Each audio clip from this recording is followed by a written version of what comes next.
איש חייל ממצא ורחוק מפנינים נחרא בוטח בו לב בלום ושלום לא יחזור שקל אחר להבל היפים אוי והבל היפים אישה ירס אשר היא תזענו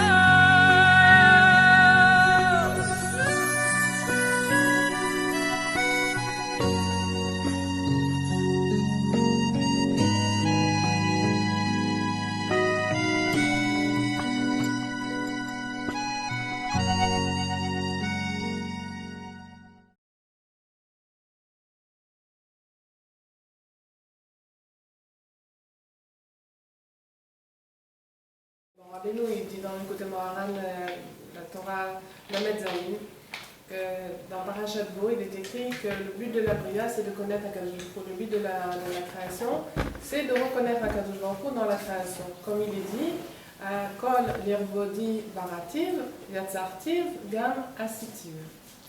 J'ai créé tout pour mon honneur. Akadosh Baruch Hu dit, j'ai créé tout pour mon honneur.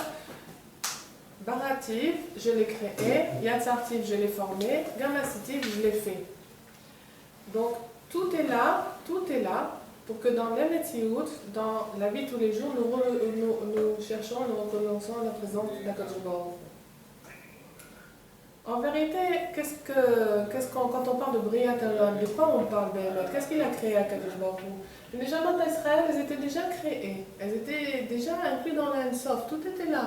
En vérité. Alors qu'est-ce qu'il a créé? En vérité, il a créé le voile, la halama, olam, le LM, ce qui est voilé. Il a créé le voile. Et le Etzraïm, donc il dit que c'est ça l'Astara. L'Astara, c'est le fait qu'on voit qu'Akadosh Baruch Hu est voilé. C'est ça qu'il a créé, en fin de compte, Akadosh Baruch Hu dans le olam. Et la halama, c'est quoi? C'est que, en fin de compte, le Tchitous, que c'est difficile de ressentir le rapprochement avec Akadosh Baruch Hu. Voilà, c'est ça la main, c'est que tout doit être évident, mais rien n'est évident, et c'est difficile de sentir le rapprochement avec Akadosh Baruch Hu. Et donc, le fait qu'on veut les choses de ce olam, on désire les choses de ce olam, c'est ça qui est Nitra la Astara, c'est ça qu'on appelle la Astara. C'est-à-dire que le voilement, c'est qu'on est, au lieu d'être attiré par le haut, on est attiré par le bas. On est attiré par les caves, on est attiré par ce qu'on voit, par ce qu'on mange, par ce qu'on sent, parce qu'on a envie. Et donc, plus qu'on est dans les choses de ce olam, et plus qu'on est attiré par les choses matérielles de ce olam, et plus qu'on s'éloigne, plus qu'on est dans la Hastara, et plus qu'on s'éloigne du but. Le fait même que la Neshama, elle arrive dans un gouffre, elle arrive dans un corps, ça c'est déjà un Mikra Astara. Ça s'appelle déjà la Astara. C'est une Astara en soi parce qu'on vient dans un gouffre qui est mamash bouchard, qui est matériel, qui ne voit rien, qui est opaque, et donc ça s'appelle déjà la Astara. Il y a plusieurs sortes de Neshamot. Il y a des Neshamot qui descendent dans une Astara Benonite. Il y a des Neshamot qui descendent dans une Astara qui est Si Astara, la Astara. Et il est écrit de Moshe Rabbeinu, Vaïsh Moshe, Anav Mi Kol Adam. C'est écrit dans la Torah que Moshe, lui-même a écrit que l'homme Moshe était plus humble que tout homme. Et donc, lui, c'était un Navi, c'était un prophète, un Navi comme Israël, un Navi que Moshe. Il n'y a pas un autre Navi qui sera aussi grand dans l'âme Israël que Moshe Rabbeinu. Et il a parlé directement à Kadosh Baruch Hu, il a reçu la Torah, il était mamash Prenaken Malach quand il a reçu la Torah. Donc lui-même, il sait qu'il était grand. Lui-même, il n'y avait pas un homme qui savait plus que lui-même qu'il était grand. Et Adaïn, il était Adav. Malgré tout, il était humble. Il est écrit dans le Sefer Mikdash Me'at que Moshe Rabbeinu il disait que par rapport au Neshamot Israël, lui il était beaucoup moins dans l'Astara. Il n'était pas dans l'Astara parce qu'il était dans le Guédoul tout le temps. Il était toujours dans le dévoilement d'Hachem, parce qu'il parlait directement à Kadosh Baruch Hu, il a reçu la Torah de ses mains. Donc il disait, moi par rapport au Neshamot Israël, je suis pas dans l'Astara, eux ils sont dans l'Astara. Et donc, qu'est-ce qui est plus chachouv? Bien, plus qu'une personne, elle descend dans la Stara, et plus qu'elle est proche du Targum d'Abriya, plus qu'elle est proche de la raison pour laquelle il a créé l'Olam. Et donc, alors comme il avait conscience de ça, c'est qu'il avait conscience que tous les Béné Israël, ils étaient dans la Stara, alors que lui, il n'était pas dans cette Astara-là. Et comme ils étaient dans la Astara, donc pour lui, ils étaient plus que lui. Parce que quand Akadosh Baruch Hu il a créé l'Olam pour qu'on dévoile sa présence dans le Torah Astara, et que les Ben Israël étaient dans l'Astara, donc il considérait que chaque Ben Israël, il était plus que lui. Donc pour lui, il était plus un âme, il était le plus petit que tous. Alors il y a 3 expressions pour dévoiler le kavod à Hachem, pour dévoiler la gloire d'Hachem, qui correspond à 3 bechinot et 3 catégories et 3 mondes. C'est donc, il a dit, Barati, Yatzarti, Asiti. Bria, Yetzira, Asiya. Donc en face de Bria, Yetzira, Asiya, qui sont les 3 olamot, oui, qui sont au-dessus, enfin ici c'est Olam Asiya, après il y a Yetzira et après il y a Bria. Donc en face de ces 3 bechinot-là, de ces 3 leshonot, il y a en face de Bria, on va dire que c'est la marshava, c'est la pensée. Yetzira, c'est le dibour, et Asiya, c'est le maasé. Donc la question c'est comment on va être mégalé devant Hachem, comment on va révéler la présence d'Akadosh Baruch Hu, la gloire d'Hachem. Il est écrit dans le Kutei Halachot, Rabbi Nathan dit que donc il y a 3 kelim pour connaître Akadosh Baruch Hu, c'est la pensée, la parole et l'action. Chaque pensée que nous pensons vers Hachem, pour Hachem, des pensées de Emunah, des pensées de Torah, des pensées de Chassidut, chaque pensée qu'on a qui est bonne, c'est-à-dire qui est dans le Tov, alors ça emmène vers l'homme une lumière qui va automatiquement dévoiler la présence d'Akadosh Baruch Hu. Et donc pour l'Olam Yetzira, qui est l'Olam qui est le Tikkun Olam Dibour, Olam Yetzira, donc on a parlé d'abord du Olam Abriya, qui est la marshava. Maintenant le deuxième c'est le Olam Yetzira, qui est l'Olam du Tikkun Dibour, de la révélation de la parole.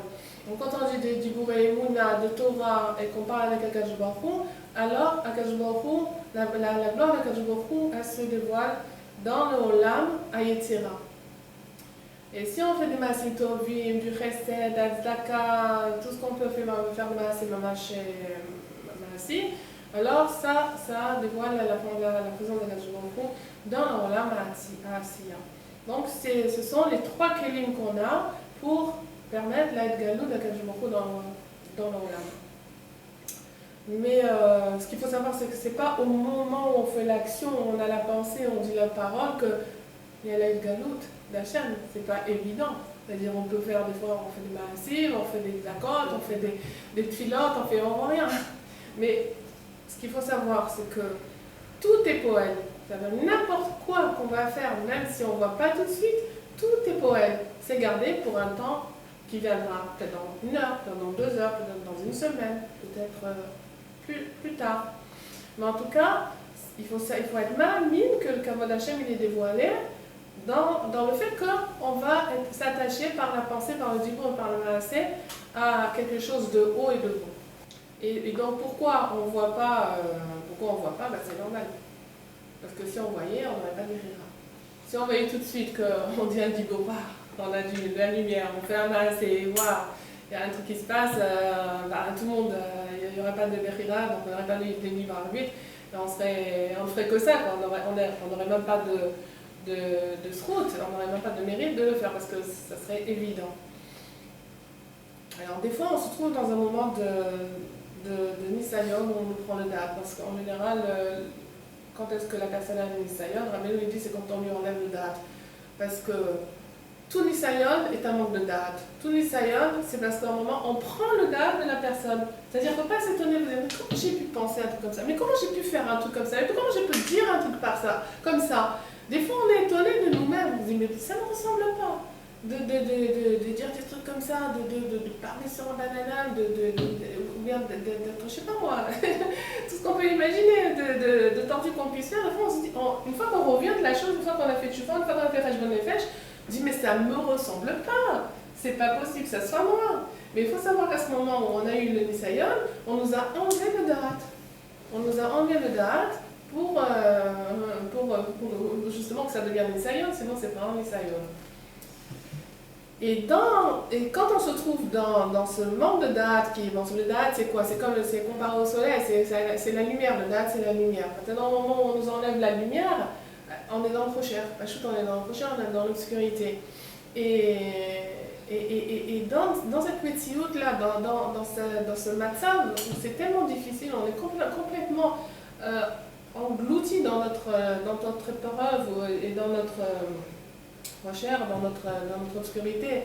C'est de là, on arrive, le temps soit peu à se dire, bien qu'on est dans une saillante, bien qu'on n'est pas mitrazek du tout, bien qu'on n'arrive pas à se remonter, mais on se force quand même à se dire, Gamzul et Tova, je sais qu'Hachem il veut mon bien. On ne peut pas dire plus que ça. C'est dur parce qu'on n'arrive pas à être mitrazek. Ça, là déjà, avec ce dibour, avec cette pensée, déjà on amène la lumière d'Hachem je dis pas dans l'épreuve, mais en nous. C'est-à-dire on a fait déjà un kéli, on a mis une graine déjà, et encore une graine, encore une graine. Chaque fois si on réagit comme ça, alors ça fait des kélim, ça fait des kélim dans le Ben Adam. Soit dans sa marche dans son dibour, dans son maasesi, il s'habitue au fur et à mesure à attirer la présence d'Hachem dans son problème, ou pas dans son problème, il peut être aussi dans une période où il n'est pas obligatoirement dans une épreuve ou dans un prochain, mais quand il s'habitue au fur et à mesure à avoir cette conscience-là de Emouna, de présence d'Hachem, et qui les masquerait à ce mot tout le temps, alors à ce moment-là, il se fait des kélim qui le tartu de ce kélim-là, c'est de dévoiler la présence d'Akadosh Baruch Hu. C'est comme si on met des actions à la banque, je pense. Si on met une action, on oublie, on achète une action, on oublie, puis derrière, comment on va continuer à avancer, à faire des pieds et tout, et après on se retrouve avec plein de bénéfices sans qu'on n'a rien fait du tout. C'est pas qu'on n'a rien fait, c'est qu'on a fait, au fur et à mesure on a fait. Et après, on est banouille, on est construit. C'est comme ça qu'on arrive à se construire, c'est-à-dire encore un peu, encore un peu, encore un peu, encore un peu. Et c'est sûr que quand on est dans un sable, dans une situation de yérida, c'est-à-dire dans une période où on est en bas, on est dans l'obscurité, là-haut, on ne nous demande pas la même avoda que quand tout va bien, ça c'est sûr. C'est-à-dire qu'on sait que c'est difficile pour nous. Et si on arrive à faire un petit peu, mais c'est énorme la vérité. Ça fait que quand on arrive à dire un dibour d'Emouna et Marshava, à faire une action qu'on n'aurait pas eu envie de faire justement à ce moment-là, une idée de Gabrout, alors à ce moment-là, ça renverse les mondes totalement. Parce que justement la personne elle est dans une astara comme ça, elle est dans un voilement tellement total, et malgré tout, elle dit de par la Hachem, n'oublie pas, je suis là, je veux être mitrazek, je veux sortir de mon problème, eh bien ça c'est quelque chose de très très grand. Ça fait des très grandes choses, même si on ne le sait pas. Même si on ne sait pas, et on ne le sait pas, parce que quand on est en bas et qu'on ne voit rien du tout, on ne voit rien. On voit absolument rien, mais il faut être mamie. Les maîtres, il faut être mamie.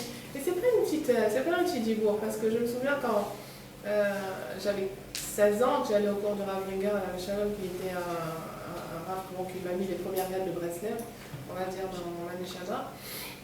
Et il avait dit un dibour, il avait dit, on a l'impression qu'il se passe rien, c'est-à-dire, on a l'impression que notre vie, elle est elle est banale, un jour il ressemble à l'autre. Et quand on fait certaines actions, on a l'impression que ça fait quelque chose. Mais il faut être mamie que ça fait des grandes choses. C'est-à-dire quand on fait un effort pour se rapprocher d'Akadosh Baruch Hu, ça fait des grandes choses. Ça, bon, tu vas dire, on entend tellement de dibourim et tout qu'on pourrait se dire, ok. Mais ce dibour, il m'est rentré. Je ne sais pas comment il a fait, mais il est rentré. Il est rentré par un chemin que je ne connais pas. Et à chaque fois que j'avais l'impression que je faisais rien, et ben, je revenais vers ce dibour qui me disait, t'inquiète pas, tu fais des grandes choses. Mais tu sais pas, tu vois pas, c'est tout. Et bon, avec le temps, on se rend compte que c'est vrai que c'est un petit peu, puis un petit peu, puis un petit peu, puis un petit peu, qui fait que de jour en lupin, je me retrouve à Méhachari. C'est pas d'un coup, c'est pas une explosion, c'est pas... Tu comprends? C'est qu'il a bien fallu chaque jour faire une bnia, se construire avec encore un peu attirer la parole de la chaîne dans ce que tu fais pour arriver à un jour où tu ne sais pas comment, mais comment je suis arrivée là? Voilà, comme ça, avec un petit peu. C'est écrit dans le Zohar que chacun dans ce monde, il a des mashberim, il a des missionnotes, il a des dépressions, il a des épreuves et tout, et que du fin fond de son épreuve, là où il dit, à partir de là où il a une pensée pour Hachem, alors il est Mekayem, le but de la création. Il est Mekayem, le but de la création. C'est-à-dire parce qu'on va attendre les Yéridot.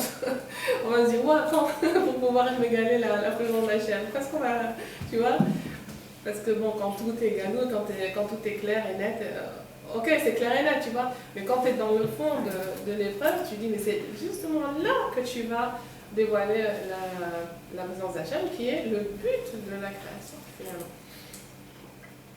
On voit dans le sipour du Baal Tfila, le Baal Tfila, que le Baal Tfila est sorti les hommes du Yishuv. Il sortait les Yishuv, des terres habitées. Il sortait les personnes qui ramenaient à lui. Il les sortait des terres habitées, il les sortait des villes et puis il les emmenait en dehors dans la nature avec les fleuves et les vallées et les montagnes. Et là-bas, il faisait un Avodat Hashem.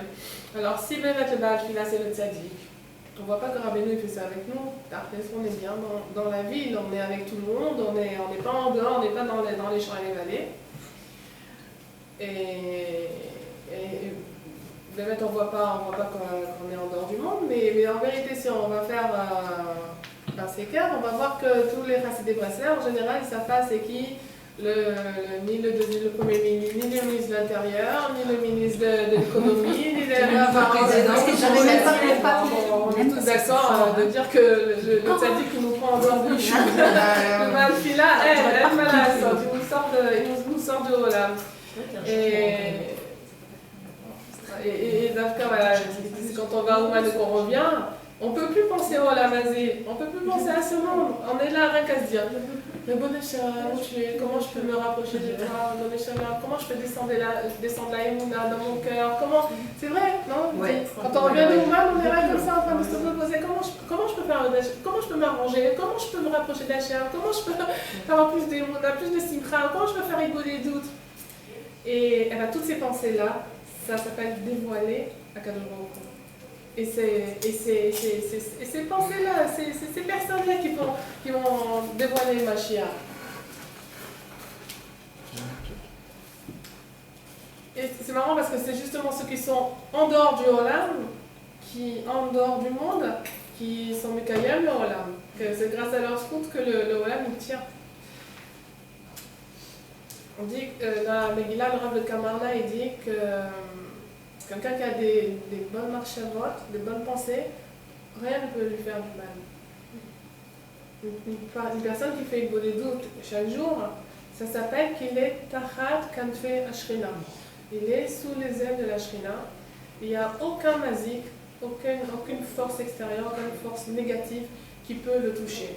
Quand quelqu'un fait des doutes, il voit malgré tout qu'il souffre, qu'il sache que ce n'est pas des mazikim, ce ne sont pas des forces du mal, le shalom, qui s'attaquent à lui, ce sont simplement des tikkunim, ce sont des choses qui vont lui permettre d'arriver à être un tzaddik. Et Rabbi Nathan, il dit, celui donc, qui fait des doutes, qui rentre Tarat Kenfei Shrina, il dit, ça veut dire qu'il est avec la Shrina. Le maître, il est avec la Shrina, il dit, c'est qui va s'approcher de la Shrina pour faire du mal? Tu comprends? Quelqu'un qui est dans l'île des doutes, il n'y a personne qui peut s'approcher de lui, parce que c'est comme si on s'approche de la Shrina. Comment maintenant la personne elle va se mettre gaber à la romaine? C'est-à-dire comment une personne elle va arriver à s'élever au-dessus de la matière et au-dessus des talents, au-dessus des plaisirs de ce monde. Rabbeinu il donne deux conseils, à l'aider à Dakar et à l'aider à Ta'anit. Grâce à la Zaka et grâce au Ta'anit. Grâce aux jeunes. Grâce à la bienfaisance et grâce aux jeunes. Et donc, grâce à ces deux choses, la personne peut arriver à avoir une madriga dans la forma. Nous, on dit que nous sommes Megushamim, on est comment dire, épais comme ça, obscur, grossier, parce qu'on aime les tavot, oui. Mais le Messiah Yesharim, il dit Lo nibra Adam et là les taneg. Le Messiah Yesharim, il dit l'homme, il a été créé pour jouir.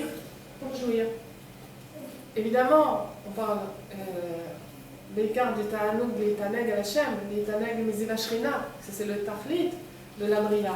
Mais il y a quand même une métiout, il y a quand même une réalité que ce que l'homme cherche dans ce monde, c'est le Ta'anouk. C'est les Ta'anougim, c'est les plaisirs de ce monde. Et il peut pas, c'est-à-dire, il peut pas dire non. Moi, je cherche pas le Ta'anoug. Moi, ça n'existe pas le Ta'anoug. Parce que la personne pour qui le Ta'anoug ça n'existe pas, c'est un mort, c'est tout. C'est quelqu'un qui est déjà mort. Lui, il est dans la tête, ça y est, le Ta'anoug n'existe pas. Quelqu'un qui est vivant Béhémet, il est nimshar, il est obligatoirement attiré par le Ta'anoug. Donc Hachem il nous a créé avec un besoin de profiter de la vie. Donc, toute la question, c'est de savoir de où je tire mon Ta'anoug. C'est pas le problème, c'est pas être ou ne pas être, avoir du Ta'anoug ou ne pas avoir du Ta'anoug. Il faut avoir du Ta'anoug. De toutes les façons, on a été créé pour ça. Mais ça dépend de où je vais tirer mon Ta'anoug. Est-ce que je vais le tirer du mot Kesher avec Hachem, de mon lien avec Akadosh Baruch Hu, de la Gdusha, de Mitzvot, ou bien je vais le tirer de la Gashmiut, de la matière. Parce que le Ta'anoug, en vérité, c'est de la Chiyut. Ça nous maintient en vie. C'est ça qui nous donne envie de vivre. C'est le plaisir qu'on a des choses. Le plaisir de la Rouchaniout, c'est le plaisir de la Chokhmah, c'est le plaisir de manger, c'est le plaisir de... Et ça, c'est de la Chiyut. Et alors, la différence entre l'un et l'autre, c'est que si on a de la Chiyut, de la Ta'ava, alors c'est elle qui est cholette sur nous. Si on a notre vitalité à les tirer des désirs de ce monde, alors c'est elle qui nous commande. C'est pas nous qui la commandons. Parce qu'à partir du moment où une personne elle commence à goûter quelque chose de bon, par exemple, je goûte pour la première fois des bambas, et ben ça me plaît. Après, je pense aux bambas, j'ai envie d'acheter des bambas. Quand j'aurai de l'argent, j'achèterai des bambas, parce que je cherche cet anoug-là. Donc, le Yetzer, c'est lui qui est cholette, c'est plus moi qui décide, c'est le Sarara qui me pousse à aller manger des bambas. Maintenant, quand une personne, elle a un gâteau, par exemple, devant elle, la crème et tout, elle sait que c'est pas bien, elle ne doit pas manger de sucre, le gâteau, elle sait qu'il va lui faire mal au ventre ou quoi, et elle se dit, bon, je sais, avec mon dara, je ne veux pas manger ce gâteau, donc elle s'abstient, elle fait kilo un ta'anit sur ce gâteau-là, parce qu'elle comprend que c'est pas bien pour sa santé. Donc il y a un inyan, on comprend comment ça peut marcher. Le inyan du ta'anit, quand Rabbeinu il donne cette étape pour se défaire des désirs de ce monde. L'inyan on peut pas se débarrasser des tables comme ça. Moi, tabatamila, c'est plus mon inyan. Alors je mange plus des bonnes choses. Hein. Je mange du pain, de l'eau. Voilà. Oui, la mer, on mange du pain, de l'eau. Les larmes en plus. Moi, je peux dire, et si tu fais ça, il était comme ça. Maintenant, il va être une montagne. C'est pas la peine, tu peux pas. C'est pas ça le derrière. D'aller de dire, moi, pas de ta vote, le Yitzhak va venir 10 fois plus que ce qu'il est auparavant. Donc, tu peux pas enlever. Tu peux pas enlever ta vote. Tu peux peux pas dire moi j'ai pas de désir, moi j'ai pas de tanoug et tout. Tiens, sois honnête, dis tiens, tu les veux et tu vas avoir. Mais seulement, quand Rabbeinu il parle de ta'anit, il parle pas de ta'anit mamash, faire des ta'aniot, c'est-à-dire ne pas manger rien du tout pendant la journée, au contraire.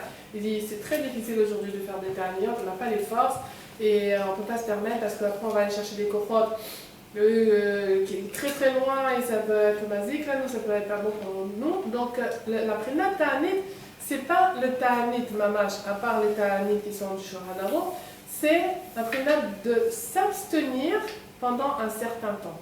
C'est-à-dire qu'au moment où tu as ton bon gâteau là, tu as envie de le manger, tout de suite tu vas dire d'accord, je vais le manger, pas tout de suite, dans 10 minutes. Ok, d'accord.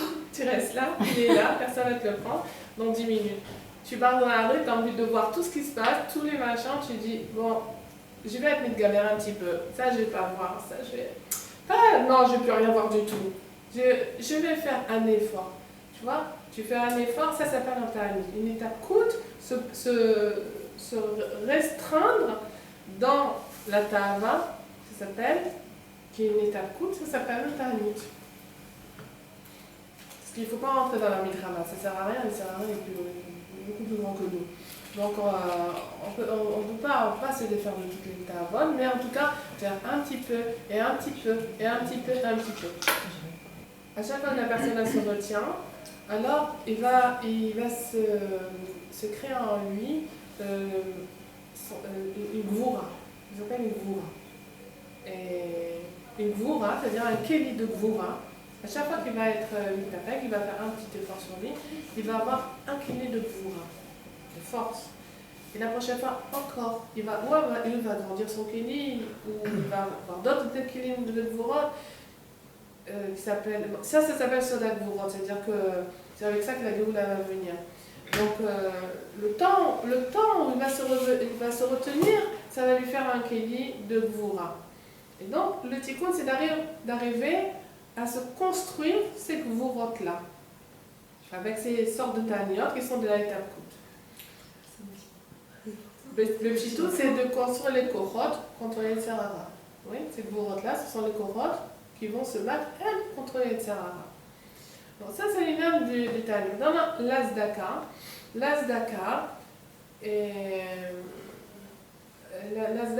elle est mekoucheret au Mishkan. Parce que quand on a demandé les troumots pour construire le Mishkan, on dit chacun ce qu'il a envie de donner. D'accord? Alors, qu'est-ce que c'est que le Mishkan? Le Mishkan, c'est le Seder Kashrut chez Hachem avec la Bria. C'est comment, par quel kelim, par quel récipient, on va faire un kécher, on va faire un lien entre Akadosh Baruch Hu et la création. Donc c'est les kelim, le Mishkan, ce sont les kelim par lesquels Akadosh Baruch Hu il va être mitgalé, là il va se dévoiler au monde. Alors il y a un Mishkan klali, un sanctuaire général, et un Mishkan prati, et un sanctuaire personnel, que chacun construit pour lui-même. C'est ce qui s'appelle le tikkun hanefesh. Alors, donc, comment on construit le Mishkan? Selon ce qui est écrit dans la parashat Truma, Kol ish asher nidvenu libo. C'est-à-dire que chacun, selon la largeur de son cœur, selon la disposition de son cœur, pour donner pour le Mishkan. Alors, donc Rabbeinu il dit que pour être mitgamer sur les ta'avot, pour se renforcer contre les désirs, c'est les ta'anit et la zdaka. Donc les ma'asim, c'est faire des actions de netina, de donner de soi, de donner aux hommes, aux gens humains, de donner à Hachem. Alors quand on fait une avoda de netina, c'est-à-dire on veut donner pour le Mishkan, avec une marshava théora, c'est-à-dire pour être mégalé le kvod Hashem, pour le dévoilement d'Akadosh Baruch Hu, sans rien attendre en retour que cette joie-là de dévoiler le kvod Hashem. Dire quand on donne une zdaka, rien que parce que le Shem Hashem, parce que Hashem il a dit qu'il fallait donner la zdaka, qu'on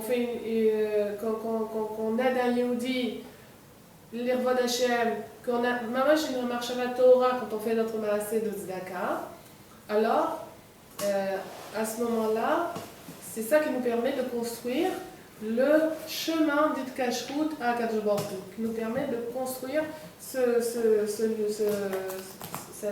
kelim-là qui vont nous permettre de nous attacher à Akadosh Baruch Hu.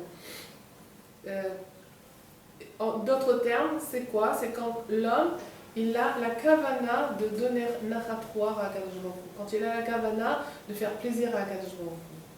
Voilà, quand il fait cette action-là de Zdaka, de Netina, et derrière toute la avoda qu'il fait, il a fait pour donner nachatroir à Kadosh Baruch Hu, alors ça lui permet de construire son Mishkan, c'est-à-dire de faire le Kesher avec Kadosh Baruch Hu. On va faire quelque chose qui s'appelle une mitzvah, un setov, une fila, un dibbour, et qu'on dit, Ribono Shel Olam, je fais cette chose-là pour te donner du nachatroir, pour que tu sois content de moi.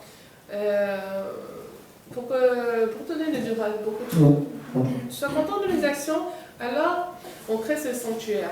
Alors c'est une chose qu'on doit avoir l'habitude de faire, c'est-à-dire peut-être c'est une chose qu'on n'a pas, on se sent un petit peu gauche au début, de dire bon, je mange pour avoir des courants pour te servir, tu fais ta bracha, tout simplement.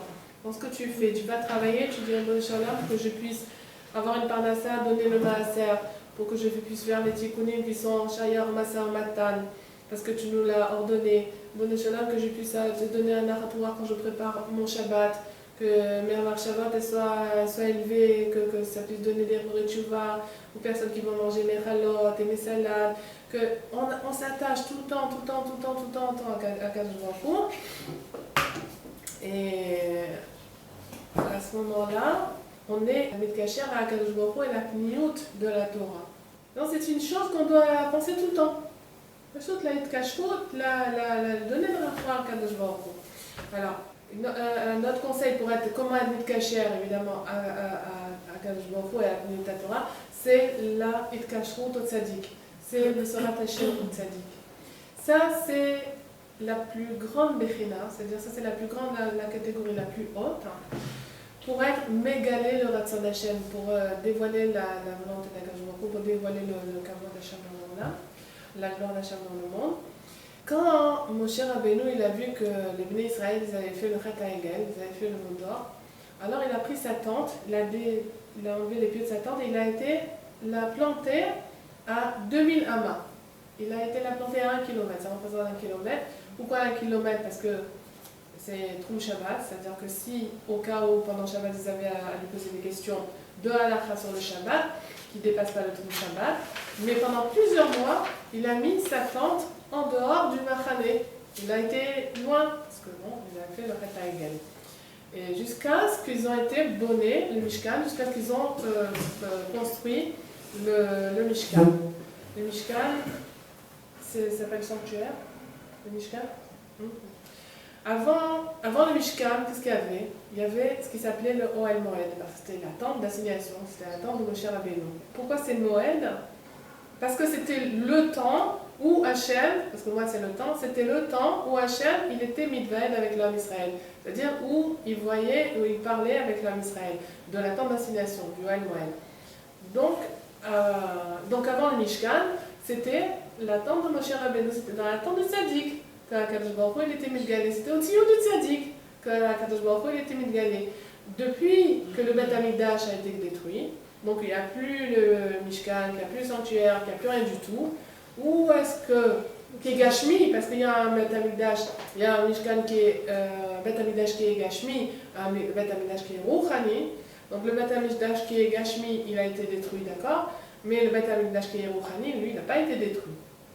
Donc Akadosh Baruch Hu, il continue à être mitakcher avec l'homme Israël. Le kesher, il n'a pas été muktak, il n'a pas été arrêté. Akadosh Baruch Hu, il continue à être mitakcher avec à se lier au homme Israël. Il y a un dialogue permanent. Et ça, c'est malgré qu'il y ait beaucoup d'astara, Akadosh Baruch Hu, il n'a pas abandonné, il ne nous a pas laissé sans une kashrut. Mais où est-ce qu'elle est cette kashrut? Ok, d'accord, on est d'accord qu'elle a une kashrut, mais où est-ce qu'elle est? Ben aujourd'hui, l'Aïd Kashrut, c'est Ohel Moed, c'est l'endroit où se trouve le tzaddik. C'est le tzioun, le tzaddik, c'est l'endroit de la présence divine, elle se trouve dans les Kivrei Tzadikim. Et parce qu'il y a écrit Va'ayakol mevakesh la Hashem, ayotzi michutz la machane, la Ohel Moed. C'est écrit dans la paracha qui concerne ce sujet, que tout celui qui était mevakesh Hashem, il cherchait Hashem, il sortait en dehors du machane, il sortait en dehors du camp, et il allait au Ohel Moed. Donc ceux qui cherchaient Hachem, il allait dans le Ohel Moed. Ça veut dire que quoi? Ça veut dire que tout celui qui voulait un kesher, un lien avec Akadosh Baruch Hu, il allait dans la tente de Tzaddik. Le petit trou, le tlémon du temple de Moshe Rabbeinu, celui qui voulait un kesher avec Hachem, il allait dans la tente de Tzaddik. Lorsque Moshe donc a vu est descendu et a vu ce qui s'était passé, alors il a dit, qu'est-ce qu'il a dit? Miel Hachem Elai. Celui qui est pour Hachem, il vient chez moi. Ça veut dire que celui qui veut se rapprocher d'Akadosh Baruch Hu, il doit venir chez moi. Donc, aujourd'hui, le terrain de se rapprocher d'Akadosh Baruch Hu, c'est par le tzaddik. Alors, on voit que dans le Passouk, mon cher Rabbeinu, il a dit, si tu ne pardonnes pas au Israël, alors efface-moi de ton livre. Oui? Il a dit, Ve'im Aïn Mechenina. Et si tu ne pardonnes pas, Mechenina. Si tu ne pardonnes pas, efface-moi. Alors, on lit, si on lit à four, c'est-à-dire à l'envers, c'est Ani Nachman. Et si on voit les rachets des votes, Alors, c'est quoi Ani Nachman? alors, attends la suite. Ani Nachman. Alors, si on voit le rachet des votes, Ve'in, Aïn, Mechenina, c'est Otiap Oman. Elle est quoi? Moshe Rabbeinu il a dit tu ne peux pas pardonner aux Israël, alors moi je suis Mekasheret Atzmi, le Rabbi Nachman le Ouman, au kibbutz de Rosh Hashanah, et là-bas tu seras obligé d'être mochel. C'est beau ça, hein? C'est très très profond. Comment ça se fait justement que dans cette paracha-là, il n'y avait pas le nom de Moshe Rabbeinu? Il dit que plus qu'un homme il est grand, et plus qu'on l'appelle pshitout, c'est-à-dire dans les Doroth qui étaient plus proches de nous, on disait Rabbi. Rabbi Inter, Rabbi dans la Gemara, dans le Mishnah, d'accord? C'était un Torah, c'était une expression qui était très très forte. Mais à Dayan, c'était moins fort que Rav, qui était du temps avant Rabbi. Que Mistama c'était la Gemara, c'était Rabbi, et la Mishnah c'était Rav. Et avant ça, il n'y avait pas de Torah. Il y a Abraham, Yitzhak, Yoshua, il n'y avait pas de Torah Bichlal. Plus quand ça dit qu'il est grand, et moins il y a de Torah. Et là, Moshe Rabbeinu, quand dans la paracha Tetzavé, et quand il a dit Mechenina, il n'y a pas son nom Bichlal. Pourquoi il n'y a pas son nom Bichlal? Parce qu'il est monté tellement haut qu'il n'y avait même plus. C'était tellement haut qu'il n'y avait même plus de nom. Et c'est à ce moment-là qu'il a dit je m'attache à Rabbi Nachman.